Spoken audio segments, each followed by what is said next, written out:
जय हिंद दोस्तों, स्वागत है आप लोगों का हमारे नए चैप्टर जिसका नाम है biotechnology principle and process chapter में। मैं अभी इस चैप्टर को अभी बहुत जल्दी में ही ख़त्म करने वाला हूं दोस्तों।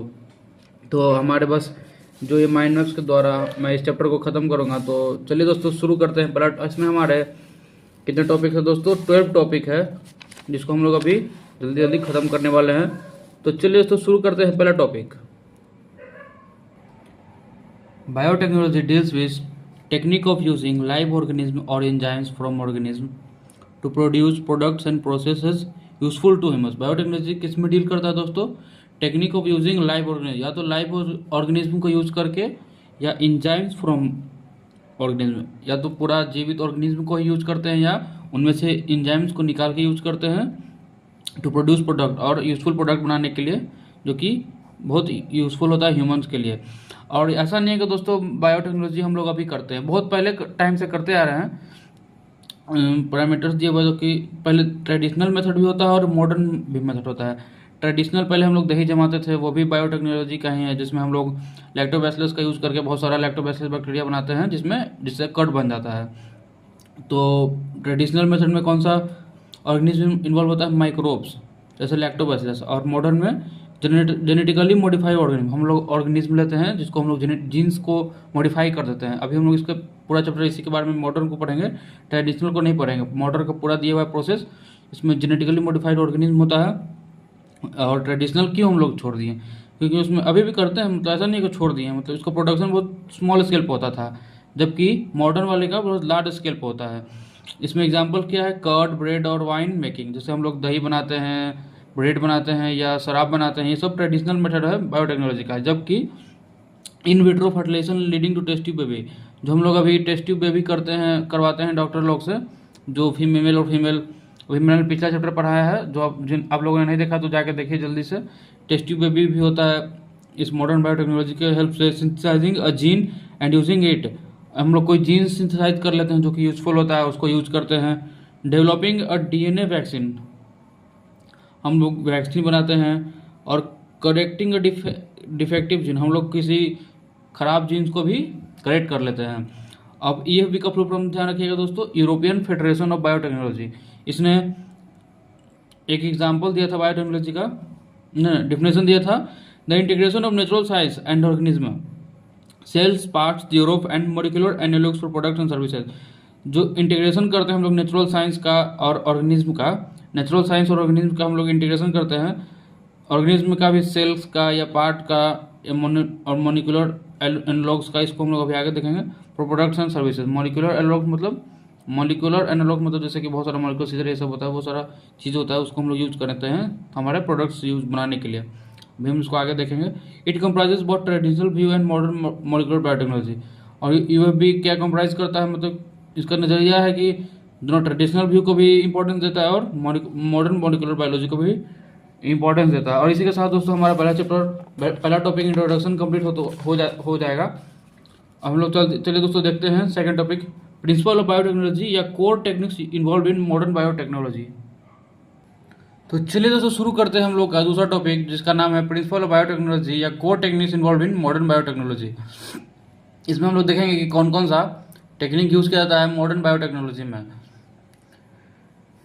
इसमें दो टेक्निक यूज़ किया जाता है, जेनेटिक इंजीनियरिंग या bio processing engineering. Genetic engineering मतलब वही काटना जीन्स को, फिर दूसरे वेक्टर में जोड़ना, यही प्रोसेस पूरा पढ़ेंगे हम लोग। और बायो प्रोसेस इंजीनियरिंग का मतलब इसमें हम लोग मेंटेनेंस करते हैं, वातावरण को क्लीन रखते हैं, यही सब है। डेफिनेशन क्या दोस्तों? Techniques to alter the chemistry of genetic material to introduce this into host organism and thus change the phenotype of host organism. Genetic engineering क्या होता है दोस्तों? Techniques to alter chemistry of genetic material का हम लोग chemistry को alter करते हैं, मतलब छेड़छाड़ करते हैं, और उसको हम लोग होस्ट के अंदर डाल देते हैं, जो कि फिनोटाइप में चेंज लाता है होस्ट का।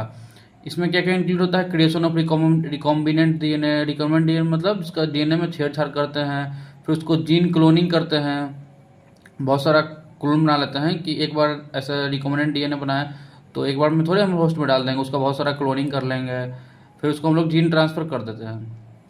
ठीक है दोस्तों, जेनेटिक इंजीनियरिंग हो गया।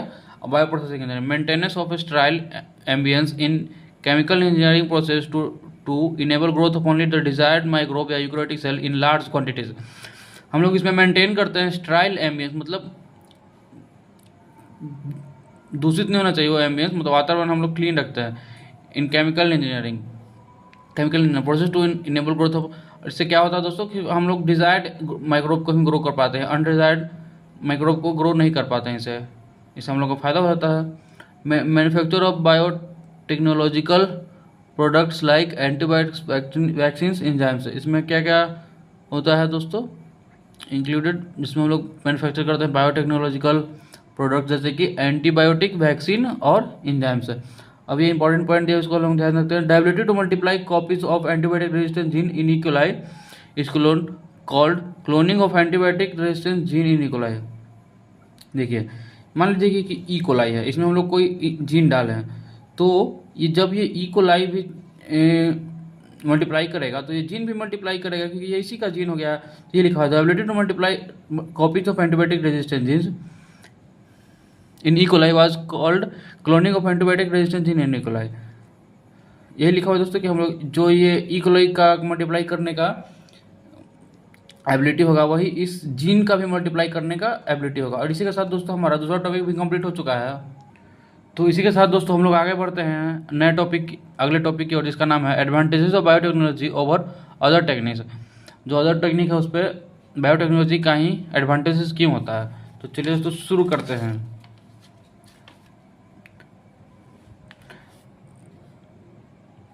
अदर टेक्निक्स जैसे कि सेक्सुअल रिप्रोडक्शन, इसका कुछ एडवांटेज दिया है, डिसएडवांटेज दिया है। ट्रेडिशनल हाइब्रिडाइजेशन, इसका भी एडवांटेज दिया है, डिसएडवांटेज दिया है। जेनेटिक एनर्जी इंजीनियरिंग, पहले देखते हैं method asexual reproduction. Preserve genetic information, मतलब ये जेनेटिक इन्फॉर्मेशन को प्रिजर्व करके रखता है असेक्सुअल में। अब एक ही पेरेंट्स है तो उसमें क्या सेक्सुअल रिप्रोडक्शन जीन्स का कैसे एक मेल से आता है एक फीमेल से आता है सेक्सुअल रिप्रोडक्शन में। जब एक ही फीमेल होगा यहाँ पे तो फिर वही प्रिजर्व होगा, जो पेरेंट्स का होगा उसी बच्चे में भी जाएगा जीन्स, तो वो एसेक्सुअल में वही प्रिजर्व हो जाता है। ये एडवांटेज है। लेकिन डिसएडवांटेज नो वेरिएशन होगा, जब तक वेरिएशन नहीं होगा तब तक अच्छा क्वालिटी बच्चे में आएगा नहीं, जो पेरेंट्स का क्वालिटी है वही बच्चे में आएगा। तो ये डिसएडवांटेज हो गया। Sexual reproduction provides opportunities for variations and formulation of unique combinations of genetic setup. और सेक्सुअल रिप्रोडक्शन से क्या होता है दोस्तों कि कॉम्बिनेशन बन पाता है, मतलब एक मेल से आता है एक फीमेल से आता है तो कॉम्बिनेशन बन पाता है। और इसका डिसएडवांटेज क्या है, सम ऑफ विच में भी harmful to organism as well as population. अब ऐसा एडवांटेज आ जाता है कि हार्मफुल हो जाता है, मतलब इन्वायरमेंट के लिए या पॉपुलेशन के लिए। मान लीजिए कि मदर किसी की झगड़ालू है, फादर शांत है, तो उसका बच्चा झगड़ालू अगर हो गया तो वो पॉपुलेशन के लिए तो बहुत हार्मफुल हो जाएगा। यही है traditional hybridisation used in plant and animal breeding.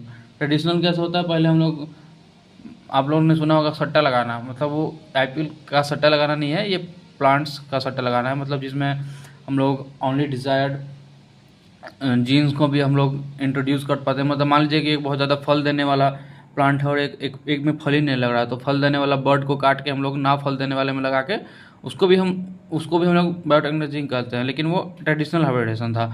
और इससे क्या क्या हार्म होता है कि often lead to inclusion of and multiplication of undesirable genes along with desirable genes. और ट्रेडिशनल हाइब्रिडाइजेशन करेंगे, मान लीजिए कि वो पहले वाला जो फल देने वाला प्लांट था उसमें बीमारी था, हम लोग ना फल देने वाले पेड़ में वो तो जीन्स लगा देंगे लेकिन उसमें उसका बीमारी भी आ जाएगा।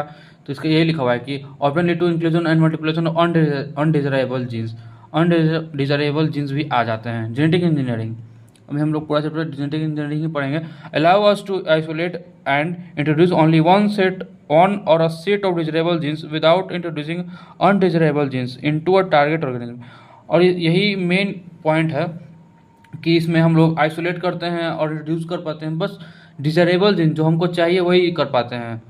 ये फ़ायदा है, अनडिजायरेबल जीन नहीं करते हैं, जो हमको चाहिए वो कर लेते हैं और उसको हम लोग इंट्रोड्यूस कर देते हैं टारगेटेड ऑर्गेनिज्म। इसी के साथ दोस्तों हमारा तीसरा टॉपिक भी कंप्लीट हो चुका है।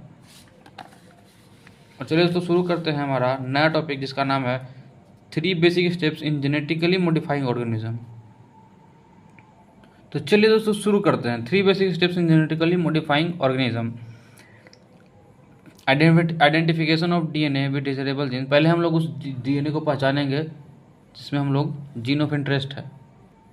अब या तो इसे आप जीन ऑफ इंटरेस्ट बोलिए या डिजायरेबल जीन। इसका मतलब क्या है, जो जीन हम लोग को चाहिए, जो हम लोग इंट्रोड्यूस करना चाहते हैं, पहले पहचानेंगे उस जीन को, डीएनए को, फिर introduction of DNA into the host, और उस डीएनए को हम लोग होस्ट में डालेंगे। अब कैसे डालेंगे वो सब आगे देखेंगे।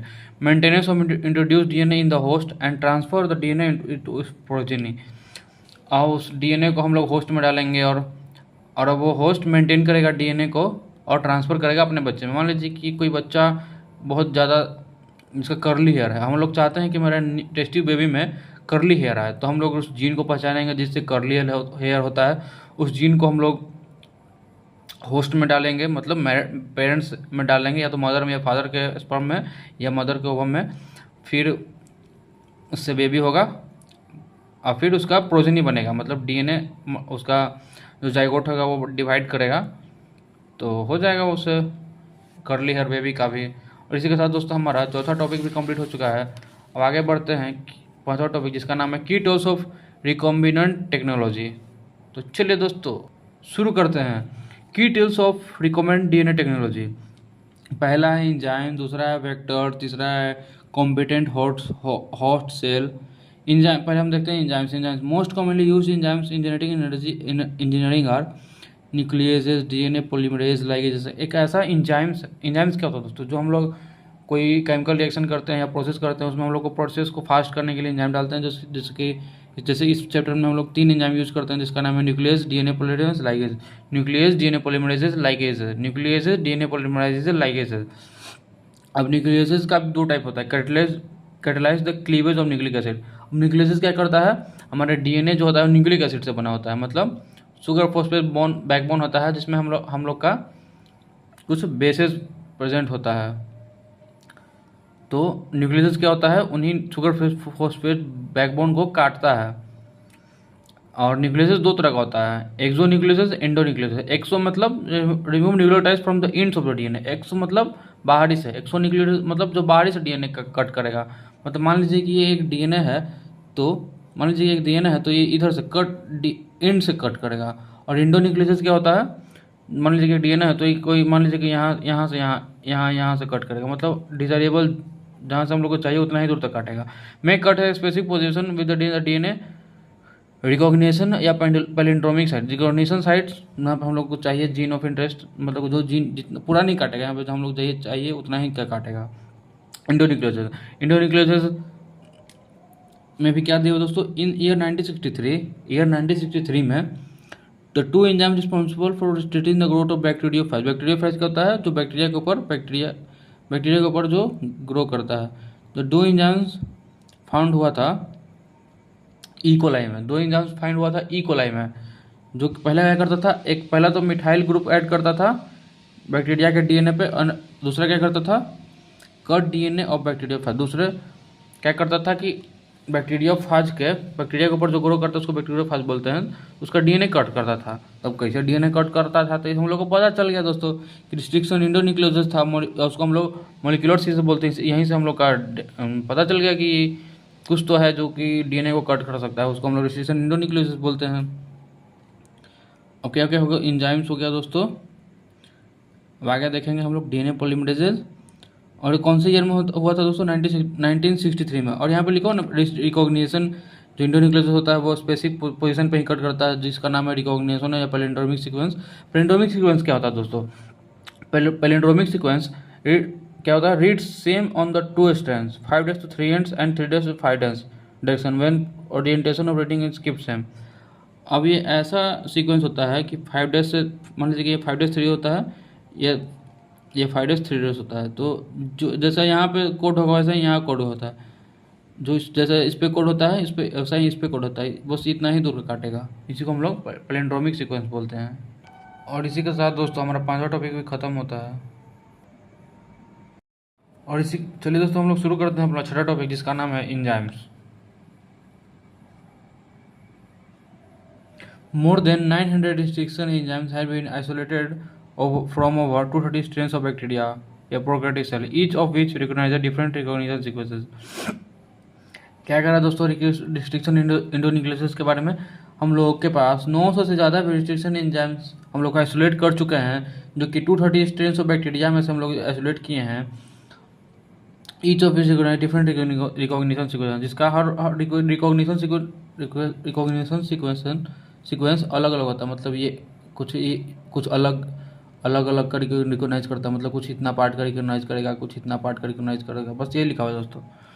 नोमेनक्लेचर क्या कैसे होता है, ई को R1 पहला लेटर क्या करता है, जीनस रिप्रेजेंट करता है, दूसरा क्या करता है, 2 स्पीशीज, आर से क्या होता है रफ, तीसरा क्या करता है आर स्ट्रेन रिप्रेजेंट करता है, और चौथा क्या करता है ऑर्डर ऑफ आइसोलेशन रिप्रेजेंट करता है। जीनस क्या होता है इस्टीरिशिया, CO से कोलाई, R से R/13, और ऑर्डर फर्स्ट ऑर्डर था, इसीलिए ऑर्डर ऑफ आइसोलेशन फर्स्ट। अब फंक्शन क्या होगा, inspecting the length of DNA sequence. अब रिस्ट्रिक्शन इंडोन्यूक्लियोटाइड क्या करता है, इंस्पेक्शन करता है लेंथ ऑफ DNA के सीक्वेंस का, binds at of the specific recognition sequence, specific sequence पर बाइंड करता है, cuts the 2 strands of double stranded DNA at specific points in the their sugar phosphate bind and lift the single stranded portion at the ends. ये bind करता है और ये काटता है शुगर फॉस्फेट बैकबोन को, जो कि हम लोग बताए थे कि DNA का शुगर फॉस्फेट बैकबोन से, मतलब बीच वाला पार्ट शुगर और फॉस्फेट का बना होता है। तो ये क्या करता है दोस्तों, स्पेसिफिक पॉइंट पे बाइंड करता है और शुगर फॉस्फेट बैकबोन को काट के सिंगल स्ट्रैंडेड पोर्शन लिप छोड़ देता है। अब आगे क्या है दोस्तों, the overhanging stretches are called sticky ends. और ये जो अब ओवर हैंगिंग एजेस है, इसको हम लोग स्टिकी एंड्स बोलते हैं, जो कि हमारे लाइगेजेस के द्वारा जोड़ा जाता है। एक सेकेंड दोस्तों, अब आगे देखते हैं दोस्तों लाइगेजेस क्या होता है। when source DNA and vector DNA are cut by the same restriction enzyme, the resulted DNA fragments have the same kind of sticky ends है। जब हम लोग सोर्स DNA और वेक्टर DNA को हम लोग सेम रिस्ट्रिक्शन एंजाइम से काटते हैं, तो स्टिकी एंड फॉर्म होता है, जो कि कॉम्प्लीमेंट्री होता है, मतलब जुड़ने स्टिकी एंड्स होता है। मतलब sticky ends are named so because they are form hydrogen bombs with their complementary cut counterparts and the stickiness facilitates the action of the enzyme DNA ligases। अब ये जोड़ने के लिए हमारा स्टिकीनेस को हम लोग जोड़ने के लिए स्टिकीनेस को जोड़ने के लिए कौन सा एंजाइम यूज किया जाता है, लाइगेज है। First restriction endonuclease Hind 2, first restriction endonuclease क्या कौन था दोस्तों, Hind 2 isolated and characterized 5 years। हम लोग आइसोलेट कर लिए थे, लेकिन इसका कैरेक्टराइजेशन 5 साल बाद दिया गया था, जो कि हाइंड 2 कितने बेस पेयर को रिकॉग्नाइज करता है, 6 बेस पेयर को रिकॉग्नाइज करता है। फर्स्टली फाउंड रिस्ट्रिक्शन इंडोन्यूक्लियोज का नाम क्या था, हाइंड 2, जो कि 6 बेस पेयर को रिकॉग्नाइज करता है। हम लोग कैसे किए थे इसको, फर्स्ट रिकमेंड DNA सबसे पहले किसके द्वारा बनाया गया था, स्टैनली कोहेन और हर्बर्ट बोअर इन 1972 में Stanley Cohen and Herbert Boyer के द्वारा फर्स्ट रिकमेंड DNA बनाया गया था। उसमें हम रिकमेंड DNA बनाने के लिए क्या क्या करते हैं दोस्तों, एंटीबायोटिक रेजिस्टेंस जीन लेते हैं, जो कि हमारा जीन ऑफ इंटरेस्ट है। प्लाज्मिड एक गाड़ी होता है जिसमें हम लोग उसको लोड करते हैं, समझ लीजिए कि गाड़ी है। प्लाज्मिड किसका लिए था, साल्मोनेला टाइफोइडियम, साले का गाड़ी था, और एंटीबायोटिक रेजिस्टेंस जीन लिए थे। साले की गाड़ी में डाल के उसको हम लोग रिकॉम्बिनेंट प्लाज्मिड बना दिए, मतलब साले का गाड़ी को मॉडिफाइड कर दिया, साल्मोनेला टाइफोइडियम को मॉडिफाई कर दिए। अब हम लोग उस साले के गाड़ी को इस्टीरिशिया कोलाई में डाल दिए, और इस्टीरिशिया कोलाई उसको मल्टीप्लाई कर देगा। ये प्रोसेस था दोस्तों। और इसी के साथ दोस्तों हमारा छठा टॉपिक भी कंप्लीट हो चुका है। अब हम लोग आगे देखते हैं हमारा 7वां टॉपिक, जिसका नाम है क्लोनिंग वेक्टर।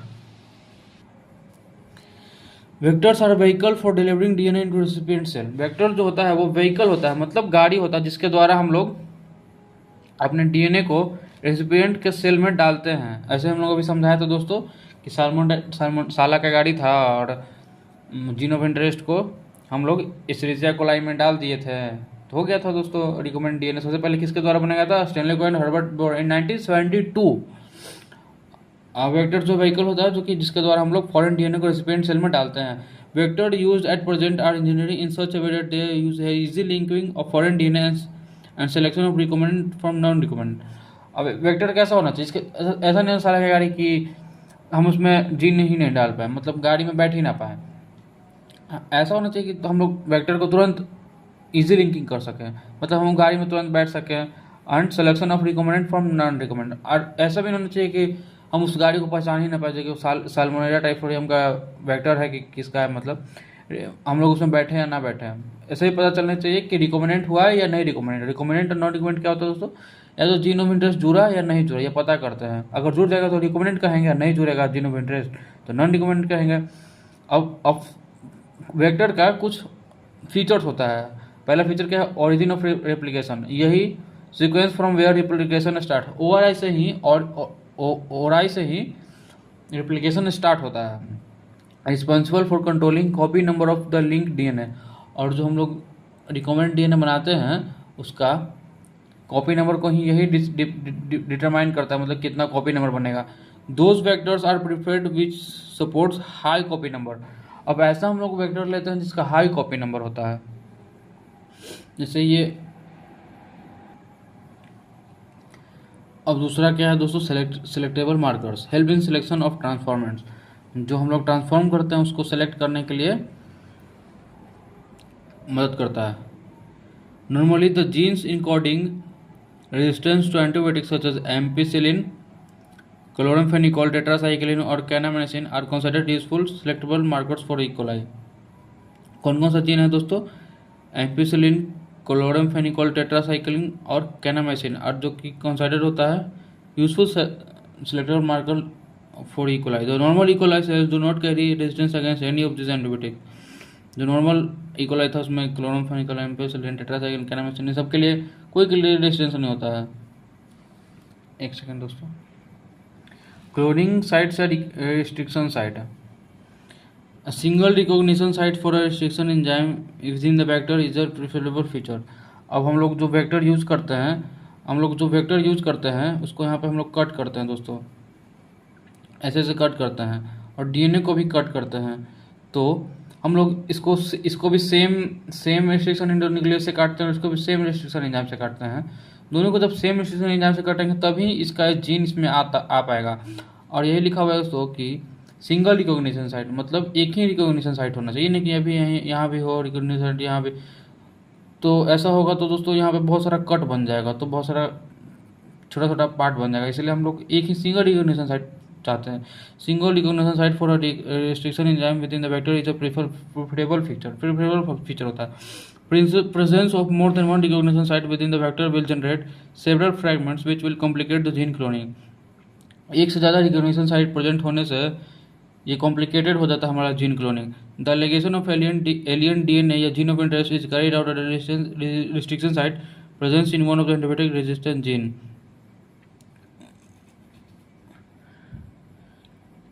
और अब हम लोग जोड़ते हैं जीन ऑफ इंटरेस्ट या एलियन डीएनए, मान लीजिए ये जीन ऑफ इंटरेस्ट है एलियन डीएनए, हम लोग रिस्ट्रिक्शन साइट पे ही जोड़ते हैं, जो कि restriction enzyme one of the restriction antibiotic resistant gene होता है, जो कि हम लोग जोड़ते हैं। कहाँ जोड़ते हैं दोस्तों, रिस्ट्रिक्शन साइट कहाँ पे प्रेजेंट होता है, एंटीबायोटिक रेजिस्टेंट जीन पे ही प्रेजेंट होता है। Transformation procedure through which piece of foreign DNA is introduced in a host bacterium. Transformation एक ऐसा प्रोसीजर है जिसके द्वारा फॉरेन डीएनए को हम लोग होस्ट में, बैक्टीरिया का होस्ट में डाल देते हैं। Insertional activation, insertion of gene of interest within antibiotic resistant gene a selectable marker result in inactivation या formation of coded product, inactivated या फॉर्मेशन ऑफ कोडेड प्रोडक्ट। जब हम लोग जीन ऑफ इंटरेस्ट को एंटीबायोटिक रेजिस्टेंट जीन में डालते हैं, मतलब टेट्रासाइक्लिन के लिए कोई चीज़ टेट्रासाइक्लिन के लिए रेजिस्टेंस दिखाता था, लेकिन जब हम लोग यहाँ पे कोई जीन ला देंगे तो इसका जीन तो खराब हो जाएगा, तो टेट्रासाइक्लिन के लिए हमारा नहीं शो कर पाएगा, मतलब टेट्रासाइक्लिन में डालेंगे तो रेजिस्टेंट नहीं हो पाएगा, मतलब टेट्रासाइक्लिन में मर जाएगा। पहले ये तो करेगा, लेकिन जब इसमें हम लोग अपना जीन डाल देंगे तो ये नहीं करेगा, यही लिखा हुआ है। इंसर्शनल इनएक्टिवेशन हो जाएगा। Hypothesis, insertion of gene of interest at BAM-H1 site in tetracyclic resistance. BAM-H1 site क्या है दोस्तों, ये हमारा रिस्ट्रिक्शन इंडोन्यूक्लियस का ये साइट है, मतलब BAM-H1 साइट उसका नाम है। BAM-H1 रिस्ट्रिक्शन इंडोन्यूक्लियस का नाम है, जो कि कहाँ कट करता है, टेट्रासाइकिल पे। अब टेट्रासाइकिल में कट कर देगा तो टेट्रासाइकिल के लिए जीन खराब हो जाएगा, तो दोस्तों यहाँ पे रेजिस्टेंस नहीं शो कर पाएगा। If transformation fail, non transformants are obtained in antibiotic lagging agar medium but they do not grow in antibiotic rich medium. अगर ट्रांसफॉर्म नहीं हो पाया है, मतलब टेट्रासाइक्लिन वाला नहीं हम लोग यहाँ पर नहीं लगा पाए दूसरा जीन, तो इससे क्या होगा दोस्तों, non transformants are obtained in antibiotic lagging agar medium. Non transformants जो होगा वो एंटीबायोटिक लैगिंग मीडियम में होगा प्रेजेंट। तो दोस्तों क्या कह रहे हैं, अगर ट्रांसफॉर्मेशन फेल हो गया, ट्रांसफॉर्मेशन नहीं हो पाया, तो non transformants are obtained in antibiotic lagging agar medium. Non transformant होगा वो एंटीबायोटिक लैगिंग मीडियम में प्रेजेंट होगा, जबकि एंटीबायोटिक रिच मीडियम में नहीं ग्रो कर पाएगा।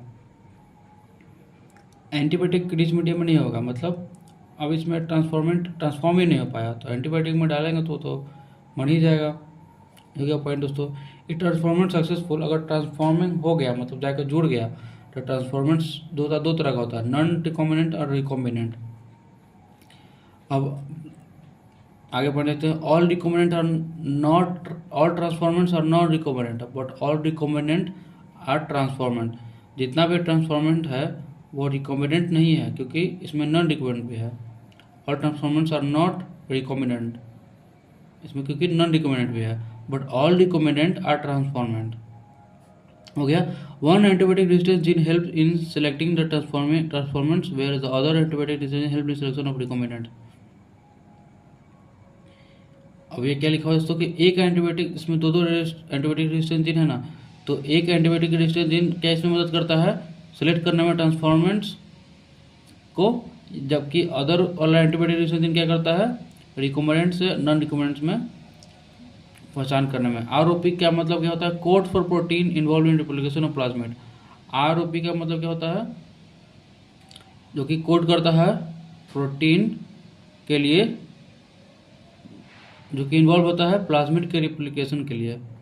अब ये देखिए दोस्तों, E coli cloning vector PBR322, E coli का क्लोनिंग वेक्टर है जिसका नाम है PBR322। BAM-H1 के लिए कार्ड रिकॉग्निशन साइट है टेट्रासाइक्लिन पे, और एम्पेसिलिन का PST या PUB का एम्पेसिलिन पे। इस डायग्राम को ध्यान से देख लीजिएगा, ROP की जगह PUT है। अब ये देखिए दोस्तों, बहुत इंपॉर्टेंट है, जीन ऑफ इंटरेस्ट क्लोन। अब ये देखिए दोस्तों, हम लोग ये वेक्टर है, इसमें हम लोग फॉरेन DNA BAM-H1 साइट पे, फॉरेन DNA BAM-H1 साइट पे हम लोग जोड़ देते हैं, तो ये टेट्रासाइक्लिन के लिए इनएक्टिव हो जाएगा। मतलब ये जो एंटीबायोटिक टेट्रासाइक्लिन का था, इसका तो हम लोग जीन छेड़छाड़ कर दिए, तो इसके लिए इनएक्टिव हो जाएगा। जीन ऑफ इंटरेस्ट क्लोन यहाँ पे जुड़ा ही नहीं, नॉन रिकॉम्बिनेंट हुआ, तो जीन ऑफ इंटरेस्ट नहीं क्लोन होगा, लेकिन यहाँ पे जुड़ चुका है तो जीन ऑफ इंटरेस्ट क्लोन हो जाएगा। रेजिस्टेंस टू एम्पेसिलिन, एम्पेसिलिन के तो करेगा, एम्पेसिलिन के लिए तो रेजिस्टेंस ये भी करेगा, दोनों करेगा, जबकि टेट्रासाइक्लिन के लिए ये करेगा कि नहीं करेगा, करेगा, क्योंकि यहाँ पर तो नहीं छेड़छाड़ हुआ है, जबकि इसमें तो छेड़छाड़ हो गया टेट्रासाइक्लिन के लिए, तो ये नहीं करेगा रेजिस्टेंस ड्यू टू इनएक्टिवेशन हो जाएगा। Plasmid as vectors, extra chromosomal circular double standard DNA। Plasmid क्या होता है, एक्स्ट्रा क्रोमोसोमल, मतलब क्रोमोसोमल के अलावा डबल स्टैंडर्ड DNA होता है, सर्कुलर होता है, ऐसा double standard DNA circular present होता है क्रोमोसोम के अलावा। Replicate independent on the control of chromosomal DNA autonomously. ये क्रोमोसोम जो होता है कॉपी नंबर को डिसाइड करता है, जबकि ये खुद का डिवीजन क्रोमोसोम पे डिपेंड नहीं कर पाता, मतलब ये इंडिपेंडेंटली डिवाइड करते रहता है। दे में है 1 or 2 कॉपी पर सेल और इवन 15 to 100 कॉपी पर सेल। इनका या तो किसी किसी सेल में 1 से 2 कॉपी नंबर होता है, या किसी किसी में 1 से 5 कॉपी नंबर हो जाता है। इसी के साथ दोस्तों हम अपना नया टॉपिक अदर क्लोनिंग वेक्टर को शुरू करते हैं। Other cloning vector, Selection of recombinant due to inactivation of antibiotic resistant gene as in PBR322 is a cumbersome process because it requires simultaneous plating between of two plates having different antibiotics. अब जो पीछे हम लोग देखे थे PBR322 का structure, इसमें हम लोग रिकॉम्बिनेंट को पहचानने के लिए बहुत कम्बरसम प्रोसेस है, मतलब बहुत टफ प्रोसेस है। इसी के लिए हम लोग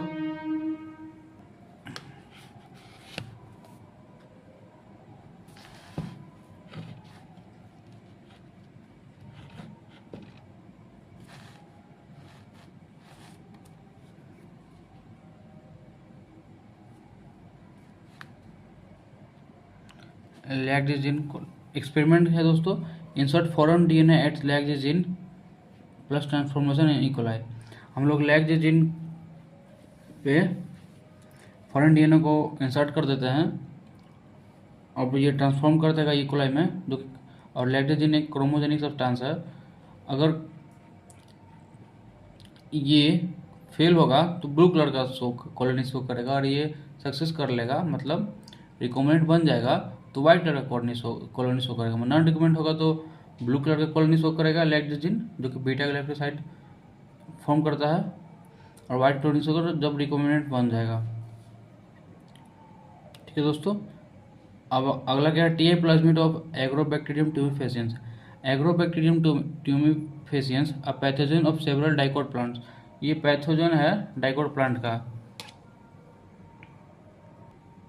जो कि पैथोजन है सेवरल डाइकोट प्लांट का, is able to deliver a piece of DNA known as T DNA to transform normal cell into a tumour cell and direct the tumour cell to produce chemicals required by the pathogens. अब इसमें क्या करते हैं दोस्तों, हम लोग ये pathogen create करता है डाइकोट प्लांट में, और इसी का हम लोग फायदा उठाते हैं। इसका हम लोग टीडीएनए जो होता है नॉर्मल प्लांट सेल को ट्यूमर सेल में डायरेक्ट कर देता है to produce the chemical required by the pathogen, और ट्यूमर सेल में प्रोड्यूस चेंज करके और केमिकल प्रोड्यूस करता है जो कि पैथोजन के लिए हेल्पफुल होता है। Disarm tumour inducing plasmid is use which is no more pathogenic to the plants but is still able to use the mechanism to deliver the genes of interest into various plants. अब disarmed मतलब इसका पूरा जो खराबी था उसको ख़त्म करके और इसका अच्छाई वाला चीज़ यूज़ करके हम लोग इसमें अपना जीन ऑफ इंटरेस्ट डाल के प्लांट में ठेल देते हैं, मतलब डाल देते हैं। इससे क्या होता है दोस्तों कि हम लोग जो जीन ऑफ इंटरेस्ट चाहते थे तो प्लांट में डालने के लिए वो चला जाता है, और ये वेक्टर की तरह काम करता है। एग्रोबैक्टीरियम ट्यूमिफेसियंस बैक्टीरियोफेज, जिसका भी हाई कॉपी नंबर होता है प्लाज्मिड के मुताबिक। Retrovirus in animals have the ability to transform normal cell into cancerous cell। जैसे इसमें एग्रोबैक्टीरियम ट्यूमिफेसियस प्लांट में था, वैसे ही हमारा एनिमल्स में रेट्रोवायरस नॉर्मल सेल को कैंसरस सेल में ट्रांसफॉर्म कर देता है। अब इस रेट्रोवायरस को हम लोग डिजाइन कर देते हैं, हम इसका जितना खराइया छीन लेते हैं, अच्छाइया डाल देते हैं इसमें, और एनिमल सेल में ठेल देते हैं, मतलब डाल देते हैं, जैसे उसमें करते थे। और इसके साथ दोस्तों हमारा 9वां टॉपिक भी कंप्लीट हो चुका है, और हम आगे बढ़ते हैं दोस्तों अपने 10वें टॉपिक की ओर, जिसका नाम है methods of transformation. Method of transformation का मतलब है कि अब इस जो वेक्टर है इसको हम लोग अपने होस्ट के अंदर डालेंगे कैसे। Micro injection. Recombinant DNA is directly injected into nucleus of animal cell. Micro injection किस में यूज होता है दोस्तों, एनिमल सेल में, जिसमें हम लोग रिकॉम्बिनेंट डीएनए डायरेक्ट न्यूक्लियस में डाल देते हैं। बैक्यूलिस्टिक या gene gun plant cell are bombarded with high velocity micro particle of gold और tungsten coated with DNA. Plant cell में हम लोग जो ये डीएनए को कोट करके बायोलिस्टिक या जीन गन से बम्बार्ड कर देते हैं, जिसमें हम लोग कौन कौन सा मेटल यूज़ करते हैं, गोल्ड और टंगस्टन पे ये बाउंड करके डीएनए को और प्लांट पे डाल दिया जाता है। तीसरा मेथड है हीट शॉक मेथड। कभी गर्मी फिर बिजली, इससे होस्ट चकमका जाता है, उसमें हम लोग अपना वेक्टर डाल देते हैं। डिजाइन पैथोजन वेक्टर जो हम लोग एग्रोबैक्टीरियम ट्यूमिफेसियंस, और कौन सा देखे दोस्तों, रेट्रोवायरस, इस भी डिजाइन पैथोजन वेक्टर है। इसी के साथ दोस्तों हमारा 10वां टॉपिक भी कंप्लीट हो चुका है। अब हम लोग देखते हैं दोस्तों अगला टॉपिक अपना, जिसका नाम है competent host for transformation with recombinant DNA. हम लोग होस्ट को कॉम्पिटेंट करेंगे। अब होस्ट तो इतना सीधा है नहीं कि हमारा वेक्टर तुरंत अपने अंदर डाल लेगा। अब होस्ट को भी कॉम्पिटेंट करेंगे ताकि वो अपना रिकॉम्बिनेंट डीएनए टेक कर ले। DNA is hydrophilic. डीएनए जो होता है हाइड्रोफिलिक होता है, हाइड्रोफिलिक होता है, जबकि सेल मेम्ब्रेन हमारा हाइड्रोफिलिक होता है, जबकि हमारा मतलब कि डबल जो हमारा लेयर होता है, कौन सा लेयर होता है दोस्तों हमारे कमेंट में बताइएगा। जो ऐसे ऐसे होता है, ऐसे होता है मतलब इस लेयर को नहीं क्रॉस कर पाता है हमारा डीएनए। सेल मेम्ब्रेन का कौन सा लेयर होता है ध्यान में नहीं आ रहा दोस्तों। In order to force to take DNA, alien DNA, recommend DNA, it must first to be bed competent by treating with ice cold calcium chloride. हम लोग होस्ट को आइस कोल्ड कैल्शियम क्लोराइड से ट्रीट करते हैं। Entry of recommend DNA in host cell is due to transient pores created by heat shock 42 degree Celsius and not due to calcium ions. 42 degree Celsius के कारण pores create होता है host में, जिसके द्वारा हम लोग रिकमेंड डीएनए होस्ट में डाल देते हैं। Divalent cations increases the efficiency with which DNA enters bacterium through pores of cell wall. और जो डाइवेलेंट कैटायंस, दो वैलेंसी वाला कैटायन क्या करता है, एफिशिएंसी बढ़ा देता है, जिसके द्वारा रिकमेंड डीएनए अंदर जा पाता है। Process of recommend DNA technology, isolation of DNA. हम लोग डीएनए को आइसोलेट करते हैं, उसको फ्रेगमेंटेशन करते हैं, फ्रेगमेंटेशन छोटे छोटे पार्ट में काटते हैं। Fragmentation of DNA by restriction endonuclease, कैसे काटते हैं, रिस्ट्रिक्शन एंडोन्यूक्लियस है। अब आइसोलेशन ऑफ डिजायर्ड डीएनए या फ्रेगमेंट, हम लोग अब जो काटे थे उसको बाहर निकालते हैं, इसको हम लोग इलेक्ट्रोफोरेसिस मेथड से आइसोलेट करते हैं। फिर जो हम लोग जीन ऑफ इंटरेस्ट आया उसको फर्दर भविष्य में यूज करने के लिए एम्पलीफाई करते हैं, मतलब पीसीआर में डालते हैं और बहुत सारा कॉपी नंबर बना देते हैं। फिर ligation of DNA fragment into vector, इस डीएनए फ्रेगमेंट को हम लोग वेक्टर में डालते हैं। फिर transferring the alien DNA recommend DNA in the host, vector के द्वारा इसको हम लोग होस्ट में डालते हैं। Culturing the host into medium bioreactors में डाल के होस्ट को बहुत सारा होस्ट बनाते प्रोडक्ट बनाते हैं। Extraction and purification of desired product, और जो चीज़ चाहिए हम लोग उसको एक्सट्रैक्ट कर लेते हैं, बहुत सारा बना के बायोरिएक्टर्स में डालते हैं तो बहुत सारा बन जाता है, उसको हम लोग एक्सट्रैक्ट कर लेते हैं। आइसोलेशन ऑफ डीएनए, वैसा नहीं है कि कोई चीज़ हमको अपना डीएनए खुद से दे देगा, हम लोग उसको निकालेंगे जबरदस्ती। In majority of organism DNA genetic material, बहुत सारे ऑर्गेनिज्म है जो डीएनए होता है वही जेनेटिक मटेरियल होता है। Since DNA is enclosed with in the membranes, जो डीएनए होता है वो मेम्ब्रेन्स में, मतलब न्यूक्लियस के मेम्ब्रेन में अटका हुआ होता है। We have to break the cell open to release DNA along with the other macromolecules. अब सेल से भी बड़ा जुड़ा हुआ होता है तो सेल को भी ब्रेक करते हैं। इसको हम लोग बैक्टीरिया को सेल कैसे ब्रेक करते हैं, लाइसोजाइम से, फंगाई को काइटिनेज से, प्लांट को सेलुलोज से। In order to get DNA in pure form, हम लोग डीएनए को प्योर फॉर्म में प्राप्त करने के लिए फ्री फ्रॉम अदर मैक्रोमोलेक्यूल, बहुत और सारे मैक्रोमोलेक्यूल से फ्री होना चाहिए। It is treated with different enzymes like RNA को हटा देगा, प्रोटीएज प्रोटीन को हटा देगा, एटीसी, मतलब इन सब चीज़ को डालते हैं तो बाकी सब हट जाता है और हमारा डीएनए आ जाता है। अब ये प्योर डीएनए को हम लोग सेंट्रीफ्यूज करते हैं, मतलब बहुत तेज़ी में गोल गोल घुमाते हैं। फिर चिल इथेनॉल डालते हैं, मतलब दारू डालते हैं, मतलब चिल इथेनॉल डालते हैं, जिससे डीएनए नीचे बैठ जाता है। फिर स्पूलिंग के प्रोसेस से हम लोग उसको निकाल लेते हैं। दूसरा है fragmentation by restriction into nucleus. अब रिस्ट्रिक्शन इनटू न्यूक्लियस काटता है तो हम लोग उसमें से निकालेंगे ना, तो दूसरा तो हो गया दोस्तों। अब separation of isolation DNA of DNA fragment, तो हम उसको सेपरेट करेंगे जेल इलेक्ट्रोफोरेसिस मेथड से। Separation of negative charge DNA molecules under electric field through the medium matrix, हम लोग इस जो ये हमारा डीएनए नेगेटिव चार्ज है तो पॉजिटिव से लगा के नेगेटिव चार्ज वाले को खींच लेते हैं। इधर पॉजिटिव चार्ज है और यहाँ नेगेटिव चार्ज है, तो यहाँ से डालते हैं और ये खींचा चल जाता है हमारा पॉजिटिव साइड की ओर। तो जितना छोटा होगा उतना अंदर जाएगा, तो जितना बड़ा होगा उतना ऊपर रहेगा। अब मोस्ट कॉमनली यूज मैट्रिक्स, जो ये मैट्रिक्स है उसका क्या नाम है, एग्रोस जेल, जो कि नेचुरल पॉलीमर है ऑब्टेन फ्रॉम सीवीड से। सीवीड से हम लोग प्राप्त होता है। Separate DNA fragment through sieving है, सीविंग मतलब छानने वाले इफेक्ट से हमारा डीएनए फ्रेगमेंट को सेपरेट कर देता है। ये डायग्राम है दोस्तों, इसको ध्यान रखिएगा। और इसमें जेल होता है, इसको हम लोग इसको हम लोग स्टेनिंग करते हैं इथिडियम ब्रोमाइड से, जो कि हम लोग यूवी रेज में फिर डालते हैं, जो कि ब्राइट ऑरेंज बैंड दिखता है।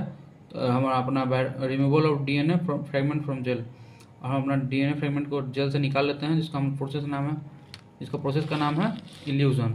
Purified DNA fragments are generally amplified PCR before construction recombinant by joining cloning vector. और क्लोनिंग वेक्टर से जोड़ने से पहले इसको हम लोग बहुत सारा बना लेते हैं, जो हमारा जीन हमारा निकला यहाँ पे उसको बहुत सारा बना लेते हैं पीसीआर में डाल के। या polymerase chain reaction, in vitro amplification of DNA, मतलब हम लोग इन विट्रो में डाल के, मतलब किसी चीज़ में डाल के हम लोग अपने जीन ऑफ इंटरेस्ट को एम्पलीफाई करते हैं, मतलब अपना जीन को नंबर को बढ़ाते हैं। जिसमें क्या क्या होता है, फॉर्मेशन ऑफ डीएनए, न्यूक्लियोटाइड डालते हैं जिसको हम लोग डीएनए चेन फॉर्म होता है, प्राइमर डालते हैं, 2 प्राइमर डालते हैं जिससे डीएनए जाके जुड़ता है, टैग पॉलीमरेज डालते हैं, thermostable DNA isolated from thermos aquaticus है। टैग पॉलीमरेज कहाँ से आइसोलेट होता है, thermos aquaticus, remains active during high temperature, introduce denaturation of double strand DNA, it extend primer mean chain elongation, मतलब टैग पॉलीमरेज भी डालते हैं जो कि थर्मोस एक्वेटिकस से हम लोग प्राप्त करते हैं। ये क्या करता है, जब हम लोग इसको बहुत ज़्यादा हीट करते हैं तो इसके समय ये हमारा डीएनए को बचा के रखता है, genome DNA, template DNA for gene of interest. अब हम लोग जीन ऑफ इंटरेस्ट जिसको जोड़ना है, जिसको हम लोग जीन ऑफ इंटरेस्ट मतलब जिसको वो वाला जीन जिसमें हम लोग इसको जोड़ के अपना कॉपी नंबर को जीन को कॉपी नंबर को बढ़ाना चाहते हैं, मतलब जिसका जो जो जीन है उसको हम लोग अपना बढ़ाना चाहते हैं, जो जो जो जो ये देखिए दोस्तों, ये पहला डिनेचुरेशन मतलब हीट करके इसको अलग अलग कर देना, अलग अलग कर देना, और फिर 2 को प्राइमर डाल लेते हैं तो 2 को प्राइमर जुड़ जाएगा, और फिर एक्सटेंशन कर देंगे, मतलब इसमें टैग पॉलीमरेज भी डाल देते हैं, डीएनए पॉलीमरेज और टैग पॉलीमरेज दोनों डाल देते हैं। मतलब डीएनए पॉलीमरेज की क्यों जोड़े कि यहाँ प्राइमर है ना, तो यहाँ पे यहाँ का डीएनए जुड़ जाएगा, फिर यहाँ का जुड़ जाएगा, हो जाएगा डीएनए। फिर इसको हम लोग 30 साइकिल्स में billion of copy 1 billion copy form हो जाता है। The amplified fragment if desired it can now use to ligate with a vector for further cloning. The amplified fragment if desired can now be ligate with a vector for further cloning. हम लोग इसको vector के साथ clone लागेट करते हैं, मतलब जोड़ देते हैं आगे क्लोनिंग होने के लिए। Ligation of DNA fragment into vector by DNA ligase, हम लोग कैसे जोड़ते हैं वेक्टर में, डीएनए लगेज के द्वारा। Insertion of recommended DNA into host cell, अब इसको होस्ट सेल में डाल देते हैं। Transform host cell are selected with the help of selectable marker, selectable marker जो हमने पीछे देखे थे, कलर रिलीज करते हैं, तो इससे पता चलता है कि ट्रांसफॉर्म्ड हो गया कि नहीं हुआ है। अब आगे देखते हैं दोस्तों, उसका कल्चरिंग करेंगे, culturing of recommended host cell. अब बायोसिंथेसिस स्टेज, मतलब यही तो मैंने स्टेज था जिसके लिए हम लोग अपने माथा पे किए हैं। The cells harbouring clone genes of interest may be grown in laboratory या बायोरिएक्टर में डाल के इसको हम लोग क्लोन करते हैं। कल्चर लेबोरेटरी में बहुत स्मॉल होता है जबकि बायोरिएक्टर में लार्ज वॉल्यूम्स में होता है। Maintaining optimal temperature not possible laboratory में, जबकि बायोरिएक्टर में ऑप्टिमल टेम्परेचर हम लोग क्रिएट कर पाते हैं। ग्रोथ रेट बहुत धीरे धीरे होता है, लेकिन इसमें बहुत तेज होता है। प्रोडक्शन स्मॉल स्केल में होता है और बायोरिएक्टर्स में लार्ज स्केल पर होता है। अब जो कॉमनली यूज्ड बायोरिएक्टर्स में क्या क्या प्रॉपर्टीज होता है दोस्तों, सिलेंड्रिकल विथ कर्व बेस होता है, मतलब जो कि मदद करता है मिक्सिंग में। स्ट्रिगर होता है, मतलब हिलाने वाला। एजिटेटर होता है। ऑक्सीजन डिलीवरी सिस्टम होता है। pH कंट्रोल सिस्टम होता है। फोम कंट्रोल सिस्टम होता है। सैम्पलिंग पोर्ट होता है, सैंपल निकालने के लिए। Facilitate even mixing and oxygen ability throughout the batter. Curve base क्या करता है, मिक्सिंग करता है ऑक्सीजन का इन सब में। ये सब ऐसे 2 रिएक्टर होता है जिसमें हम लोग अपना जीन ऑफ इंटरेस्ट डालते हैं, मतलब जो हमारा जिसमें होस्ट में हम लोग अपना बहुत सारा इतना काम किए हैं, अब उसको इसमें डालते हैं और कल्चर करते हैं, मतलब उसका नंबर बढ़ाते हैं। मतलब ये सब ऑप्टिमल टेम्परेचर देख के या ऑप्टिमल कंडीशन देख के उसको हम लोग ग्रोथ को बहुत फास्ट कर लेते हैं, जिससे हम लोग हमारा जो हमारा प्रोडक्ट था वो मान लीजिए कि लैक्टोबैसिलस बैक्टीरिया को इसमें डाल के बहुत सारा करते हैं, बहुत सारा नंबर कॉपी बना लेते हैं, जिसका हमारा बहुत सारा कट जम जाएगा। ये तो बस एक एग्जाम्पल था, मतलब एंटीबायोटिक वाला होस्ट इसमें डालें और होस्ट को बहुत सारा बना लिए तो हमारा एंटीबायोटिक रेजिस्टेंट जीन वाला होस्ट बन गया। अब इस ओपन कल्चर सिस्टम क्या होता है दोस्तों, in open culture system used medium is drain out from one side while fresh medium is added, मतलब एक तरफ से हम अपना यूज वाला निकाल दे रहे हैं, खराब वाला, और एक तरफ से फ्रेश डाल रहे हैं। और इसमें मोस्ट एक्टिव है, इसमें बहुत ज़्यादा फॉर्मेशन होता है। Larger biomass higher yields of desired protein, जितना ज़्यादा बायोमास होगा उतना ज़्यादा यील्ड होगा प्रोटीन का। Downstream process separation and purification of the desired product, अपना डिजायर्ड प्रोडक्ट को सेपरेट करके अपना आइसोलेट कर लेते हैं। Products to be formatted with suitable preservative, इसको प्रिजर्वेटिव में रख देते हैं। Strict quality control testing done of each product, अब हम लोग जो इसको में से निकाले हैं उसमें हम लोग टेस्टिंग कर लेते हैं। Downstream processing and control very product to product, अब डाउनस्ट्रीम प्रोसेसेस अब प्रोडक्ट टू प्रोडक्ट चेंज होता रहता है।